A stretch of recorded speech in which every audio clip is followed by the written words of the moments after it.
Welcome to weekend market pulse. Entire ವೀಕಲ್ಲಿ Indian ಮಾರ್ಕೆಟಲ್ಲಿ ಏನಾಗಿದೆ, ಗ್ಲೋಬಲ್ ಮಾರ್ಕೆಟು, ಹಾಗೆ ಗೋಲ್ಡು, ಸಿಲ್ವರು, ಕ್ರೂಡ್ ಆಯಿಲ್ ಪ್ರತಿಯೊಂದರಲ್ಲೂ ಏನಾಗಿದೆ ಅನ್ನೋದನ್ನ ತಿಳ್ಕೊಳ್ತಾ ಹೋಗೋಣ. ಈ ವಿಡಿಯೋನ ಕಡೆವರೆಗೂ ನೋಡಿ.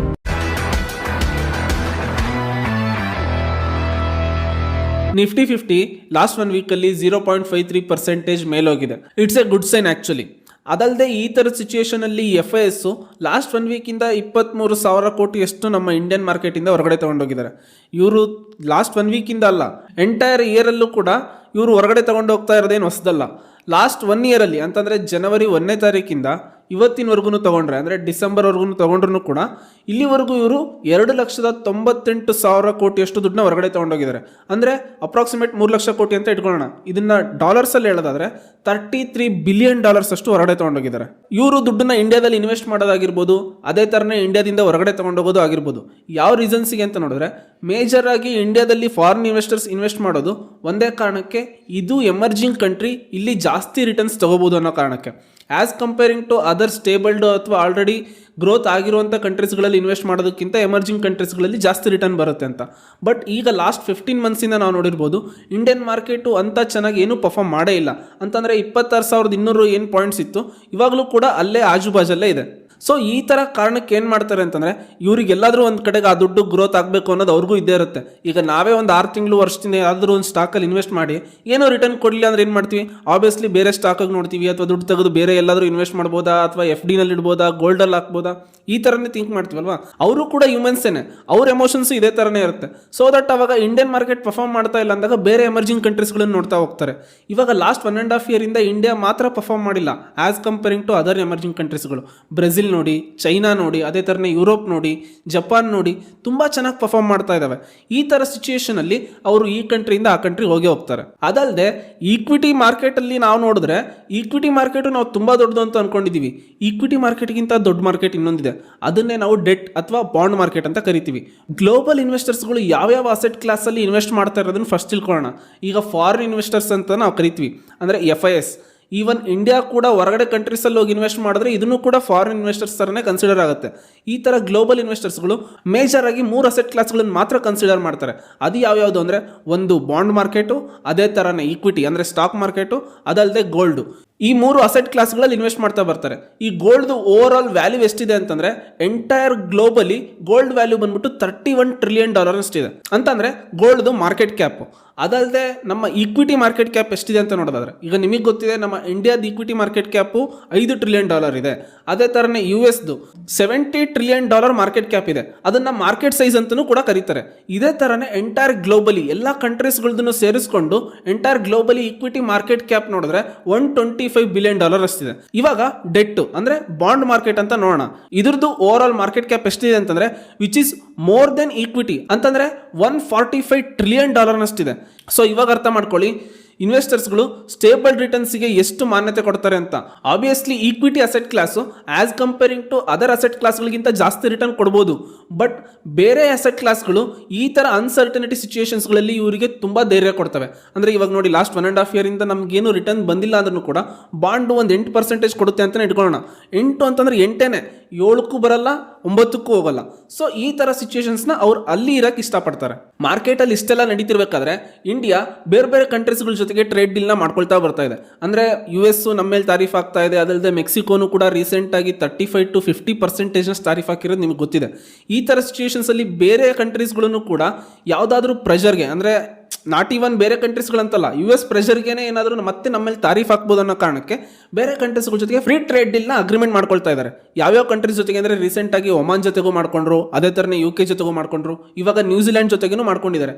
ನ್ಯೂಜಿಲ್ಯಾಂಡ್ಗೂ ಮತ್ತು ನಮಗೂ 2-way ಟ್ರೇಡ್ ಡೀಲ್ ಇಲ್ಲಿವರೆಗೂ ಎಷ್ಟಾಗ್ತಾ ಇತ್ತು ಅಂದರೆ $2.4 ಬಿಲಿಯನ್ ಅಷ್ಟು ಟ್ರೇಡ್ ಮಾಡ್ತಾ ಇದ್ವಿ. ಬಟ್ ಇವರು 2030 ಅಷ್ಟೊತ್ತಿಗೆ ಇದನ್ನ $20 ಬಿಲಿಯನ್ ವರೆಗೂ ರೀಚ್ ಮಾಡಬೇಕು ಅನ್ನೋದು ಇವ್ರ ಪ್ಲಾನ್ ಇದೆ. ಆಕ್ಚುಲಿ ನ್ಯೂಜಿಲ್ಯಾಂಡ್ಗೆ ಮೇಜರ್ ಆಗಿ ಎಕ್ಸ್ಪೋರ್ಟ್ ಮಾಡ್ತಾ ಇದ್ದು ಯಾರು ಅಂತಂದ್ರೆ ಚೈನಾ. ಆಲ್ಮೋಸ್ಟ್ ಇವ್ರದ್ದು 2-way ಟ್ರೇಡ್ ಡೀಲ್ ಬಂದ್ಬಿಟ್ಟು $40 ಬಿಲಿಯನ್ ಆಗ್ತಾ ಇತ್ತು. ಸೊ ದಟ್ ಇವಾಗ ನಮಗೆ ಇಂಡಿಯಾಗೆ ಆಪರ್ಚುನಿಟಿ ಜಾಸ್ತಿ ಆಗ್ತಾ ಇದೆ. ಫ್ರೀ ಟ್ರೇಡ್ ಡೀಲ್ ಅಗ್ರಿಮೆಂಟ್ ಆಗಿರೋದ್ರಿಂದ ನಾಳೆ ಇದನ್ನ ನಾವು ಗ್ರೋತ್ ಮಾಡ್ಕೊಂತ ಹೋದ್ರೆ ಆಬ್ವಿಯಸ್ಲಿ ನಾವು ಎಕ್ಸ್ಪೋರ್ಟಿಂಗ್ ಕಂಟ್ರಿ ಆಗೋ ಕಡೆಗೂ ಹೋಗ್ತಾ ಇರ್ತೀವಿ. ಜೊತೆಗೆ ನಮ್ಮ ರುಪಿನೂ ಕೂಡ ಸ್ಟ್ರಾಂಗ್ ಆಗ್ತಾ ಇರುತ್ತೆ. ಅದಲ್ಲದೆ ನಾವು ಗ್ಲೋಬಲಿನೂ ಸ್ಟ್ರಾಂಗ್ ಆಗ್ತಾ ಹೋಗ್ತೀವಿ. ಇವೆಲ್ಲ ನಮ್ಮ ಮಾರ್ಕೆಟ್ಗೆ ಪಾಸಿಟಿವ್ ಸೈನ್. ಸೊ ನೋಡಿ, ಇವಾಗ ನಿಫ್ಟಿ ನೆಕ್ಸ್ಟ್ 50 1.49% ಮೇಲೋಗಿದೆ, ಅಂದರೆ 1013 ಪಾಯಿಂಟ್ಸ್ ಅಷ್ಟು. ಸೊ ಇದನ್ನು ಚೆನ್ನಾಗಿ ಪರ್ಫಾರ್ಮ್ ಮಾಡ್ತಾ ಇದೆ. ಆಲ್ಮೋಸ್ಟ್ ಲಾಸ್ಟ್ 2 ವೀಕ್ಸಲ್ಲೇ ಇದೇ ವೀಕು ತುಂಬ ಚೆನ್ನಾಗಿ ಪರ್ಫಾರ್ಮ್ ಮಾಡಿರೋದು. ಇವಾಗ US ಅಲ್ಲಿ ನ್ಯಾಸ್ಡ್ಯಾಕ್ 100 ಅಂದರೆ ಟೆಕ್ ಇಂಡೆಕ್ಸ್ ಇದ್ರದ್ದು ಲಾಸ್ಟ್ 1 ವೀಕಲ್ಲಿ 2.5% ಅಂದರೆ 625 ಪಾಯಿಂಟ್ಸ್ ಅಷ್ಟು ಮೇಲಿದೆ. ಇದನ್ನು ಕೂಡ ಆಲ್ ಟೈಮ್ ಐನ ಬ್ರೇಕ್ ಮಾಡಲಿಕ್ಕೆ ತುಂಬ ಹತ್ರ ಬರ್ತಾ ಇದೆ.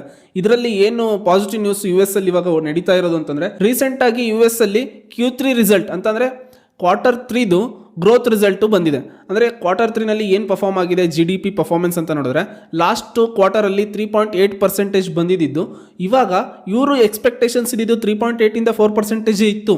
ಬಟ್ ಇದು ಬಂದಿದ್ದು 4.3% ಬಂತು.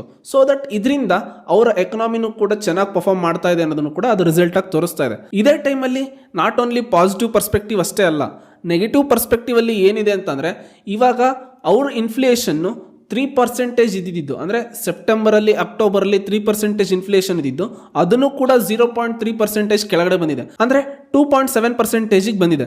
ಸೊ ದಟ್ ಇದು ಏನನ್ನು ಇಂಡಿಕೇಟ್ ಮಾಡುತ್ತೆ ಅಂದರೆ, ಇವಾಗ ಅರ್ಥ ಮಾಡ್ಕೋಬೇಕು, ಯಾವಾಗೆಲ್ಲ ಇನ್ಫ್ಲೇಷನ್ ಕಡಿಮೆ ಆಗುತ್ತೋ ಇದು ಇಂಡಿಕೇಟ್ ಮಾಡ್ತಾ ಇರೋದು ಆ ಕಂಟ್ರಿನಲ್ಲಿ ಡಿಮ್ಯಾಂಡ್ ಕಡಿಮೆ ಆಗ್ತಾ ಇದೆ ಅನ್ನೋದನ್ನು. ಸೊ ದಟ್ ಡಿಮ್ಯಾಂಡ್ ಕಡಿಮೆ ಆದಾಗ ಏನು ಮಾಡುತ್ತೆ, ಸೆಂಟ್ರಲ್ ಬ್ಯಾಂಕ್ಸ್ಗಳು ಬಂದು ಆಬ್ವಿಯಸ್ಲಿ ರೇಟ್ ಕಟ್ ಮಾಡೇ ಮಾಡುತ್ತೆ.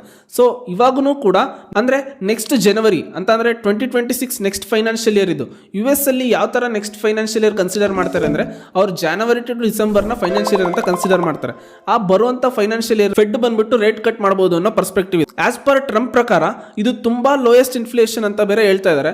ಸೊ ದಟ್ ಆ ಪ್ರೆಷರ್ ಎಲ್ಲಾ ರೀಸನ್ಗೂ ಕೂಡ ನೆಕ್ಸ್ಟ್ ಫರ್ದರ್ ಡೇಸ್ಗಳಲ್ಲಿ ಫೆಡ್ ರೇಟ್ ಕಟ್ ಮಾಡೇ ಮಾಡ್ತಾರೆ. ಇದು expectation actually next 2 times rate cut ಮಾಡಬಹುದು ಅಂತ ಇದೆ. ಬಟ್ ಅಟ್ಲೀಸ್ಟ್ 1 ಟೈಮ್ ಆದ್ರೂ ಕಟ್ ಮಾಡಬಹುದು ಅನ್ನೋ ಪ್ರಿಡಿಕ್ಷನ್ ಜಾಸ್ತಿ ಇದೆ. ಆಲ್ಮೋಸ್ಟ್ 70 to 80% ಪ್ರಿಡಿಕ್ಷನ್ ಇರೋದ್ರಿಂದ ಆಗ್ಬೋದು ಅಂತ. ನೆಕ್ಸ್ಟ್ ಟೈಮ್ ಫೆಡರಲ್ ಏನಾದರೂ ರೇಟ್ ಕಟ್ ಮಾಡಬೇಕಾದ್ರೆ ಜೋರಮ್ ಪವೆಲ್ ಅವರೇ ಅವರು ಚೇರ್ಮನ್ ಆಗಿರ್ತಾರೋ ಅಥವಾ ಬೇರೆ ಯಾರಾದರೂ ಬಂದಿರ್ತಾರೋ ಅಷ್ಟೊತ್ತಿಗೆ ನಾವು ನೋಡ್ಬೇಕಷ್ಟೇ. ಇಷ್ಟೆಲ್ಲ ನಡೀತಿರ್ಬೇಕಾದ್ರೆ ಅಮೆರಿಕನ್ ಡಾಲರು ಕೂಡ ಡಿಪ್ರಿಷಿಯೇಟ್ ಆಗ್ತಾ ಇದೆ. ಎಷ್ಟರ ಮಟ್ಟಿಗೆ ಅಂತಂದ್ರೆ 110 ಇದ್ದಿದ್ದು ಇಂಡೆಕ್ಸು ಇದು 98ಗೆ ಬಂದಿದೆ. ಎದುರು ಅಗೇನೆಸ್ಟ್ ಆಗಿ ಆಬ್ವಿಯಸ್ಲಿ ಡಾಲರ್ ಇಂಡೆಕ್ಸ್ ಅಗೇನೆಸ್ಟ್ ಆಗಿ, ಡಾಲರ್ ಇಂಡೆಕ್ಸ್ ಅಲ್ಲಿ 6 ಕರೆನ್ಸೀಸ್ಗಳು ಬರ್ತವೆ. ಡಾಲರ್ ಇಂಡೆಕ್ಸ್ ಅಲ್ಲಿ ಮೇಜರ್ 6 ಕಂಟ್ರೀಸ್ಗಳು ಗ್ರೂಪ್ ಇದ್ದಂಗೆ. ಸೊ ಈ ಕಂಟ್ರಿ ಅಗೇನೆಸ್ಟ್ ಆಗಿ ಡಾಲರ್ ಹೆಂಗೆ ಪರ್ಫಾರ್ಮ್ ಮಾಡ್ತಾ ಇದೆ ಅನ್ನೋದನ್ನ ನಾವು ನೋಡ್ತಾ ಹೋಗ್ಬೋದು. ಸೊ ಅದರ ಅಗೇನೆಸ್ಟ್ ಆಗಿ ಇವಾಗ US ಡಾಲರು ಕೂಡ ಡಿಪ್ರಿಷಿಯೇಟ್ ಆಗ್ತಾ ಇದೆ. Not only Indian rupee depreciate ಆಗೋದನ್ನ ಅಷ್ಟೇ ಅಲ್ಲ, ಇವಾಗ US ಡಾಲರು ಡಿಪ್ರಿಷಿಯೇಟ್ ಆಗೋದನ್ನ ಕೇಳ್ತಾ ಇದೀವಿ. ಡಾಲರ್ ಕೂಡ ಡಾಲರ್ ಇಂಡೆಕ್ಸ್ ಅಗೇನೆಸ್ಟ್ ಆಗಿ ಬೀಳ್ತಾ ಇರೋದನ್ನ ನೋಡಿದ್ರೆ ನಮ್ಮ ರುಪಿ ಡಾಲರ್ ಇಂಡೆಕ್ಸ್ ಅಗೇನೆಸ್ಟ್ ಆಗಿ ಡಬಲ್ ಬಿದ್ದಂಗೆ. ಗ್ಲೋಬಲಿ ಇಷ್ಟೆಲ್ಲ ನಡೀತಾ ಇದೆ. ಬಟ್ ಈ ಟೈಮಲ್ಲಿ ಗೋಲ್ಡು ಸಿಲ್ವರು ಮಾತ್ರ ಗಗನಕ್ಕೆ ಏರ್ತಾ ಇದೆ. ಎಷ್ಟರ ಮಟ್ಟಿಗೆ ಅಂದರೆ ಗೋಲ್ಡು ಲಾಸ್ಟ್ 1 ವೀಕಲ್ಲಿ 4.4% ರಿಟರ್ನ್ ಕೊಟ್ಟಿದೆ. ಅದೇ ಥರನೇ ಸಿಲ್ವರು 15% ರಿಟರ್ನ್ ಕೊಟ್ಟಿದೆ, ಅಂದರೆ 15% ಮೇಲೋಗಿದೆ. ಇದು ಹೆಂಗೆ ಅಂತಂದರೆ ಪ್ರತಿ ಸರ್ತಿನೂ ಬರೇ ಮೇಲೋಗೋದನ್ನೇ ಕೇಳ್ತಾ ಇದೀವಿ, ಯಾವತ್ತು ಉಲ್ಟಾ ಹೊಡೆಯುತ್ತೋ ಗೊತ್ತಿಲ್ಲ. ಆಕ್ಚುಲಿ ನಮ್ಮ ಇಂಡಿಯಾದಲ್ಲಿ ತುಂಬಾ ವರ್ಷದಿಂದ ಗೋಲ್ಡ್ನ ಇನ್ವೆಸ್ಟ್ಮೆಂಟ್ ಆಗಿ ಕನ್ಸಿಡರ್ ಮಾಡ್ತಾನೆ ಇದ್ದಾರೆ. ಬಟ್ ಇಷ್ಟು ದಿನ ಫಿಸಿಕಲ್ ಗೋಲ್ಡ್ ಕನ್ಸಿಡರ್ ಮಾಡ್ತಾ ಇದ್ರು. ಬಟ್ ಇವಾಗ ಡಿಜಿಟಲ್ ಗೋಲ್ಡ್ ಆಗಿನೂ ಕನ್ಸಿಡರ್ ಮಾಡ್ತಾ ಇದ್ದಾರೆ. ಇದ್ರ ಡಿಮ್ಯಾಂಡು ಡೇ ಬೈ ಡೇ ಜಾಸ್ತಿ ಆಗ್ತಾನೆ ಇದೆ. ಬಟ್ ಲಾಸ್ಟ್ 10 years ಅಲ್ಲಿ ಗೋಲ್ಡ್ ರಿಟರ್ನ್ ಕೊಟ್ಟಿರೋದು ಜಸ್ಟ್ 12 to 13% ಮಾತ್ರನೇ. ಬಟ್ ಇದು 1.5 years ಅಲ್ಲಿ, ಅಂದರೆ ಲಾಸ್ಟ್ 2013 2015 1.5 years ಅಲ್ಲಿ ಇದು ಆಲ್ಮೋಸ್ಟ್ ಡಬಲ್ ಆಗೋಗಿದೆ. ಇದು ಹೆಂಗೆ ಅಂದರೆ, ಇವಾಗ ನಮ್ಮ ಮಾರ್ಕೆಟಲ್ಲಿ ಏನಾದರೂ ಒಂದು ಈರುಳ್ಳಿ ಜಾಸ್ತಿ ರೇಟ್ ಆಗ್ತಾ ಇರೋದನ್ನ ನೀವು ನೋಡಿರ್ಬೋದು. ಆ ಟೈಮಲ್ಲಿ ನಮ್ಮ ರೈತರು ಏನು ಮಾಡ್ತಾರೆ, ಎಲ್ಲ ಈರುಳ್ಳಿ ರೇಟು ಮೇಲೋಗ್ತಾ ಇದೆ ಅಪ್ಪ ಅಂದ್ಬಿಟ್ಟು ಎಲ್ಲರೂ ತಗೊಂಡೋಗ್ಬಿಟ್ಟು ಎಲ್ಲರೂ ಹೊಲದಲ್ಲೂ ಈರುಳ್ಳಿನೂ ಬೆಳಕ್ಕೆ ಸ್ಟಾರ್ಟ್ ಮಾಡ್ತಾರೆ. ಆ ಥರ ಸಿಚುವೇಶನಲ್ಲಿ ಎಲ್ಲರೂ ಈರುಳ್ಳಿ ಬೆಳೆದ್ರೆ ಒಂದೇ ಸರ್ತಿಗೆ ಎಲ್ಲರದು ಇಳುವರಿ ಬರುತ್ತೆ. ಈ ಇಳುವರಿ ಬಂದಾಗ ಅವರೆಲ್ಲರೂ ಅದನ್ನು ತಗೊಂಡೋಗಿ ಮಾರ್ಕೆಟಿಗೆ ಹಾಕಲೇಬೇಕು. ಮಾರ್ಕೆಟಿಗೆ ಹಾಕೋ ಟೈಮಲ್ಲಿ ಇರುವ ಡಿಮ್ಯಾಂಡ್ಗಿಂತ ಜಾಸ್ತಿ ಸಪ್ಲೈ ಆದಾಗ ಏನಾಗುತ್ತೆ, ಆಬ್ವಿಯಸ್ಲಿ ಪ್ರೈಸ್ ಡ್ರಾಪ್ ಆಗುತ್ತೆ. ಅದೇ ಥರ ಸಿಚುವೇಶನ್ ನಾಟ್ ಓನ್ಲಿ ರೈತರಷ್ಟೇ ಅಲ್ಲ, ಅವಾಗ ಅವ್ರೇನು ಥಿಂಕ್ ಮಾಡ್ತಾರೆ, ನಮ್ಗೆ ಗ್ರಾಚಾರನೇ ಸರಿ ಇಲ್ಲಪ್ಪ, ಯಾವಾಗ ನೋಡಿದ್ರು ನಾವು ಏನು ಬೆಳಿತೀವೋ ಅದ್ರದ್ದೇ ಪ್ರೈಸ್ ಬೀಳುತ್ತೆ ಅಂತ. ಇದೇ ಥರ ನಮ್ಮ ಇಂಡಿಯನ್ ಮಾರ್ಕೆಟಲ್ಲೂ ಅಷ್ಟೇ, ಜನ ಯಾವುದಾದ್ರೂ ಒಂದು ಕಂಪ್ನಿ ಮೇಲೆ ಹೋಗ್ತಾ ಇದೆ ಅಥವಾ ಯಾವುದಾದ್ರೂ ಒಂದು ಅಸೆಟ್ ಕ್ಲಾಸ್ ಮೇಲೆ ಹೋಗ್ತಾ ಇದೆ ಅಂದರೆ ಎಲ್ಲರೂ ತಗೊಂಡೋಗಿ ಅದರಿಂದನೇ ಇನ್ವೆಸ್ಟ್ ಮಾಡೋಕ್ಕೆ ಸ್ಟಾರ್ಟ್ ಮಾಡ್ತಾರೆ. ಯಾಕೆ ಅಂತಂದರೆ ಎಲ್ಲಿ ಆಪರ್ಚುನಿಟಿ ಮಿಸ್ ಮಾಡ್ಕೊಂಡ್ಬಿಡ್ತೀವೋ ಅನ್ನೋ ಒಂದೇ ಕಾರಣಕ್ಕೆ.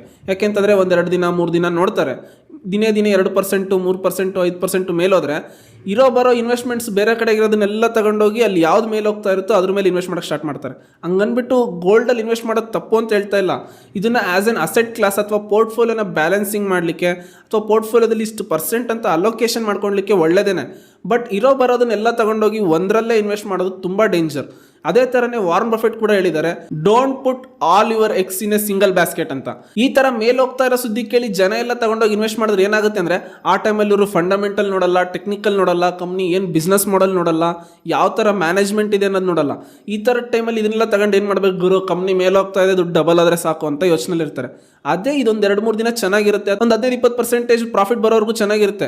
ಇಫ್ ಇನ್ ಕೇಸ್ ಏನಾದರೂ ಕಂಪ್ನಿ ಉಲ್ಟಾ ಹೊಡೆದು ಅಲ್ಲಿಂದ ಡೌನ್ ಫಾಲ್ ಸ್ಟಾರ್ಟ್ ಆಯಿತು ಅಂದರೆ ಎಲ್ಲಿವರೆಗೂ ಸ್ಟಾರ್ಟ್ ಆಗುತ್ತೆ ಅಂದರೆ ಇವ್ರು ಪ್ರಾಫಿಟ್ ಬಿಟ್ಟಾಕಿ ಅಟ್ಲೀಸ್ಟ್ ಇವ್ರದ್ದು ಇನ್ವೆಸ್ಟ್ಮೆಂಟ್ ಕ್ಯಾಪಿಟಲ್ನು ಕೂಡ ಹೊರಗೆ ತಗೊಳ್ಳೋಕೆ ಕಷ್ಟ ಆಗೋಗ್ಬಿಡುತ್ತೆ. ಸೊ ದಟ್ ಅದಕ್ಕೋಸ್ಕರನೇ ಹೇಳೋದು, ಯಾವುದಾದ್ರೂ ಒಂದು ಮೇಲೆ ಹೋಗ್ತಾ ಇದೆ ಅನ್ನೋದ್ರ ಹಿಂದ್ಗಡೆ ಹೋಗಬೇಡಿ, ಪ್ರಾಪರ್ ಆಗಿ ಅನಲೈಸ್ ಮಾಡಿ ಲಾಂಗ್ ಟರ್ಮ್ ಪ್ಲಾನ್ ಇಟ್ಕೊಂಡು ಇನ್ವೆಸ್ಟ್ ಮಾಡಿ ಅಂತ. ಇವಾಗ ಕ್ರೂಡ್ ಆಯಿಲ್ ನೋಡೋದಾದ್ರೆ ಇದು ಲಾಸ್ಟ್ ವೀಕ್ ಅಷ್ಟೇ ಇದೆ, ಆಲ್ಮೋಸ್ಟ್ $58-59 ಅಲ್ಲೇ ಇದೆ ಪರ್ ಬ್ಯಾರಲ್ಗೆ. ಬ್ಯಾರಲ್ ಅಂತಂದರೆ ನಿಮ್ಗೆ ನೋಡಿರ್ಬೋದು, ಒಂದು ಡ್ರಮ್ ಬರುತ್ತೆ. ಈಗ ಎಕ್ಸಾಂಪಲ್ ನಿಮ್ಮ ಸುತ್ತಮುತ್ತ ಮನೆ ಹತ್ರ ಏನಾದರೂ ಡಾಂಬರ್ ರೋಡ್ ಆಗ್ತಾ ಇದ್ರೆ ಅಲ್ಲಿ ಒಂದು ಕಬ್ಬಿಣ ಡ್ರಮ್ ನೋಡಿರ್ತೀರಲ್ವಾ, ಅದನ್ನೇ ಬ್ಯಾರಲ್ ಅಂತ ಕರೀತಾರೆ.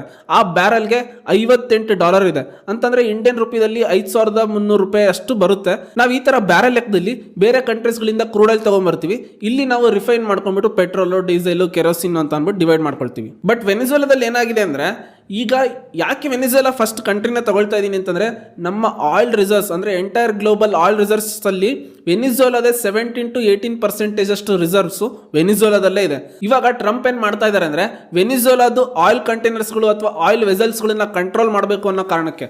ಯಾಕೆ ಆಯಿಲ್ ವೆಸಲ್ಸ್ಗಳದ್ದು ವೆನಿಜುವೆಲಾ ಕಂಟ್ರೋಲ್ ಮಾಡ್ಬೇಕಂದ್ರೆ 17-18% ಆಫ್ ಗ್ಲೋಬಲ್ ರಿಸರ್ವ್ ವೆನಿಜುವೆಲಾದಲ್ಲೇ ಇದೆ ಅನ್ನೋದನ್ನ ಹೇಳಿದೆ. ಸೊ ದಟ್ ಇವರು ತುಂಬಾ ಕಂಟ್ರೀಸ್ಗೆ ಆಯಿಲ್ನ ಸಪ್ಲೈ ಮಾಡ್ತಾ ಇದ್ದಾರೆ.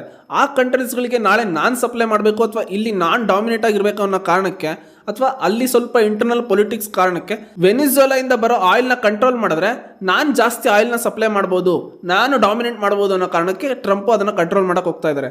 ಈಗ ರೀಸೆಂಟ್ ಆಗಿ ವೆನಿಜುವೆಲಾ ಇಂದ 2 ಆಯಿಲ್ ವೆಸಲ್ಸ್ಗಳು ಬರಬೇಕಾದ್ರೆ ಅದನ್ನ US ನಿಲ್ಸಿತ್ತು. ಸೊ ದಟ್ ಇದನ್ನ ವೆನಿಜುವೆಲಾ ಜಾಸ್ತಿ ತಲೆ ಕೆಡಿಸ್ಕೊಂಡಿರಲಿಲ್ಲ. ಸೊ ರೀಸೆಂಟ್ ಆಗಿ ಬಾಲಿ ಅನ್ನೋ ಕಂಟೈನರ್ US ಕಡೆಗೆ ಬರಬೇಕಾದ್ರೆ ಅದ್ರ ಜೊತೆಗೆ ಸ್ವಲ್ಪ ಆರ್ಮಿನೂ ಕೂಡ ಕಳಿಸ್ಕೊಟ್ಟಿತ್ತು. ಯಾಕೆ ಅಂತಂದ್ರೆ ಪ್ರೀವಿಯಸ್ ಅಲ್ಲಿ US ಅದನ್ನ ತಡೆದು ನಿಲ್ಸಿದ ಕಾರಣಕ್ಕೆ. ಬಟ್ US ಇವ್ರ ಮೇಲೆ ಏನ್ ಕಂಪ್ಲೇಂಟ್ ಹೇಳ್ತಾ ಇದೆ ಅಂದ್ರೆ, it is not Venezuela container, ಇದು ಬೇರೆ ದೇಶದ ಕಂಟೈನರ್, ವೆನಿಜುವೆಲಾ ಹೆಸರಲ್ಲಿ ನಮ್ಮ ಕಂಟ್ರಿಗೆ ಬರ್ತಾ ಇದೆ ಅನ್ನೋ ಕಾರಣಕ್ಕೆ ಅವ್ರ ಜೊತೆಗೆ ಬರ್ತಿದ್ದಂತ ಆರ್ಮಿನ 100 ಜನರಿಗಿಂತ ಜಾಸ್ತಿ ಕೊಂದಿದ್ದಾರೆ. ಸೊ ಇವಾಗ ಇದು ವೆನಿಜುವೆಲಾಗೆ ಕ್ರೂಷಿಯಲ್ ಕಂಡೀಷನ್ ಆಗಿದೆ. ಸೊ ಇದು ಎಲ್ಲ ಎಂಟೈರ್ ವೀಕಲ್ಲಿ ನಡೆದಂತ ಗ್ಲೋಬಲ್ ಇವೆಂಟ್ಸ್ಗಳು. Thank you for watching Stock school.